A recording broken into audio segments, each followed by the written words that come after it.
bagaimanapun posisi Ganjar itu bukanlah presiden, masih gubernur.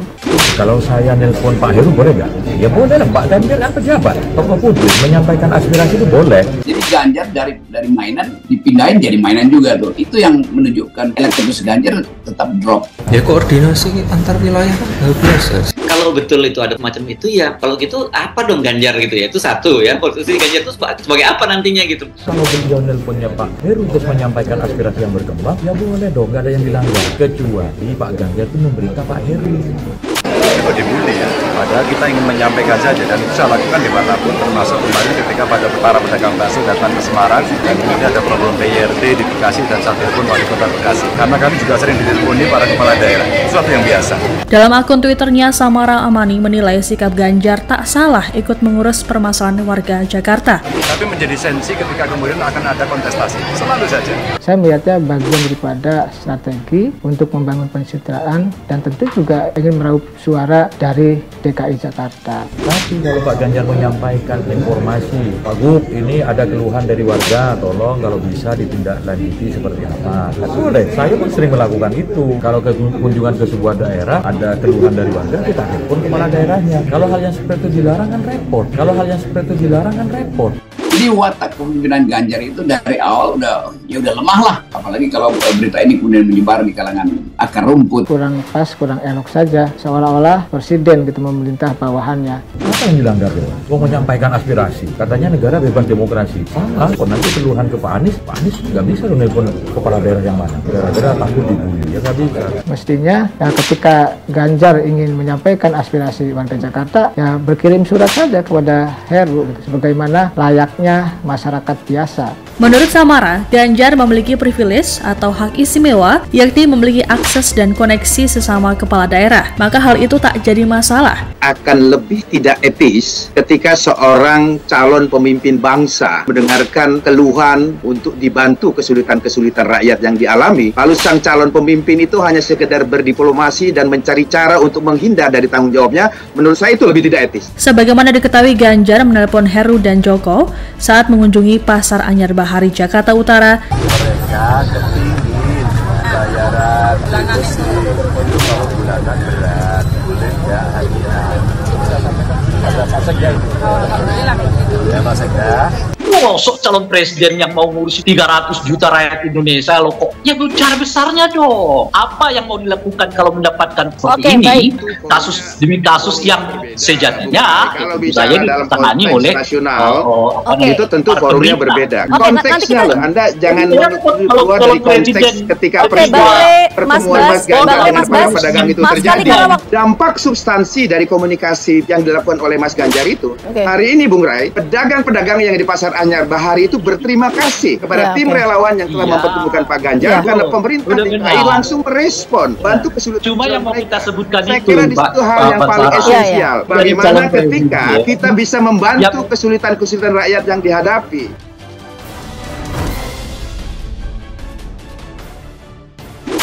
Warga mendapat solusi harusnya berterima kasih, bukan membuli.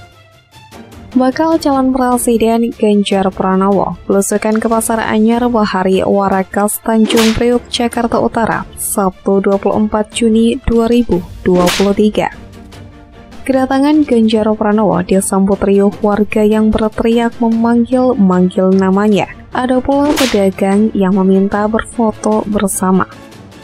Di sela-sela kunjungannya, Ganjar duduk bersama warga dan pedagang sambil menyantap lontong sayur. Mereka berdialog mengenai permasalahan yang terjadi di Pasar Anyar Bahari. Sejumlah warga terdengar menyampaikan keluhannya kepada Ganjar.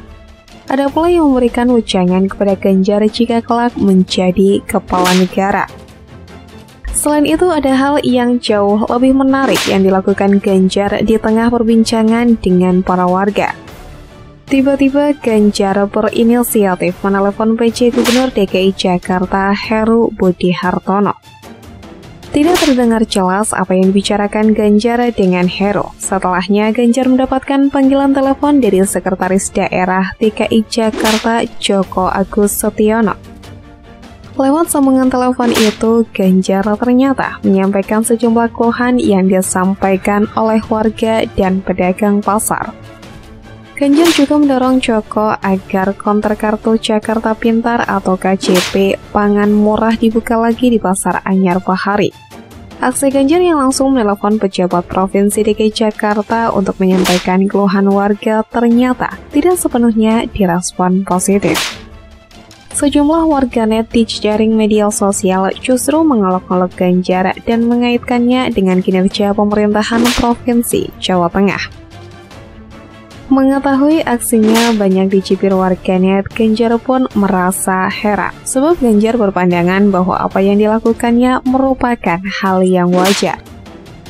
Melihat hal ini, anggota DPRD DKI Jakarta dari PD Perjuangan, Kenneth Hardianto, mengomentari ramainya persoalan bakal calon presiden Ganjar Pranowo yang menelepon pejabat Gubernur DKI Jakarta, Heru Budi Hartono, dan Sekretaris Daerah DKI Jakarta, Joko Agus Setiono, mengenai keluhan pedagang di Pasar Anyar Bahari, Jakarta Utara. Menurut Kenneth, sikap Gubernur Jawa Tengah tersebut sah-sah saja dilakukan. Menurut saya, semua masyarakat punya hak yang sama selagi punya koneksi ke PJ dan Sekda. Sah-sah saja dia menelepon. Ini kan ada masalah nih. Dia sebagai capres, orang komplain menyampaikan keluh kesah, dia harus memberikan solusi. Kebetulan dia punya koneksi. Ini masalah keinginan dan keberuntungan menurut saya. Ujarnya kepada republika.co.id di gedung DPRD DKI Jakarta 26 Juni. Ia berpendapat hal yang dilakukan Ganjar merupakan karakter spontanitasnya yang kerap kali langsung mencari solusi dari permasalahan yang ada. Dengan sikap yang dilakukan itu, Kenneth menganggap seharusnya berterima kasih atas kepedulian Ganjar, bukan malah membuli.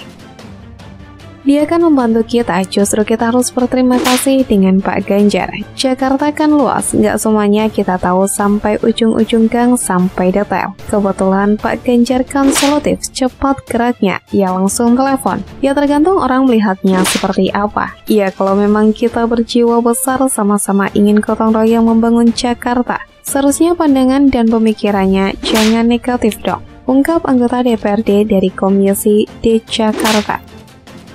Lebih lanjut, dia menganggap Ganjar tidak merebut tugas siapapun, meski dirinya saat ini tidak ada sangkut pautnya dengan Jakarta. Lain cerita jika pada saat kunjungan, misalnya ada anggota dewan yang turut hadir. Intinya, kalau orang sudah nggak suka, segala sesuatu yang diperbuat pasti salah. Tapi dari semua yang dianggap salah, yang bersangkutan ini memberi solusi atau enggak? Kan dia menjadi perpanjangan tangan ya. Di sana ada anggota dewan nggak? Kalau nggak ada kan nggak salah, kecuali ada anggota dewan ini bisa dibilang merebut pekerjaan orang, kata dia menjelaskan. Gubernur Jawa Tengah Ganjar Pranowo yang juga bakal calon dari PDI Perjuangan mengatakan punya alasan mengapa dirinya menelepon PJ Gubernur DKI Jakarta Heru Budi Hartono saat mendapatkan keluhan soal retribusi dari pedagang Pasar Anyar Bahari, Jakarta Utara. Kemarin saya datang ke salah satu pasar di Jakarta Utara, saya telepon Pak Gubernur DKI, saya telepon Pak Sekda DKI yang kebetulan dua-duanya saya kenal, terus diupload kok dibully ya, kata Ganjar pada Minggu 25 Juni. Padahal menurut Ganjar, dirinya hanya ingin menyampaikan pesannya kepada pimpinan daerah setempat saat melakukan belusukan.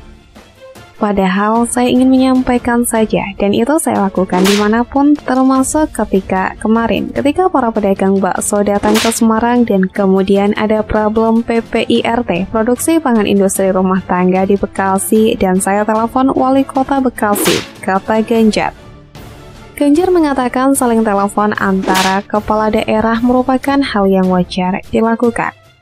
Saya juga sering diteleponi para kepala daerah, itu sesuatu yang biasa, kata Ganjar.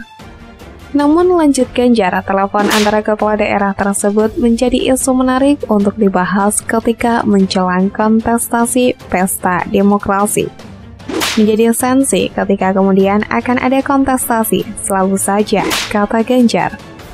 Gubernur Jawa Tengah itu menjelaskan maksud dirinya langsung menelepon PJ Gubernur dan Sekda DKI Jakarta itu untuk mengedukasi masyarakat. Saya hanya ingin menyampaikan saja. Yang pertama, kalau ada problem, ada loh cara berkomunikasi dengan pemerintah. Sistemnya ada, mekanismenya ada. Itu edukasi kepada masyarakat betapa pentingnya sebenarnya politik itu, kata Ganjar Pranowo.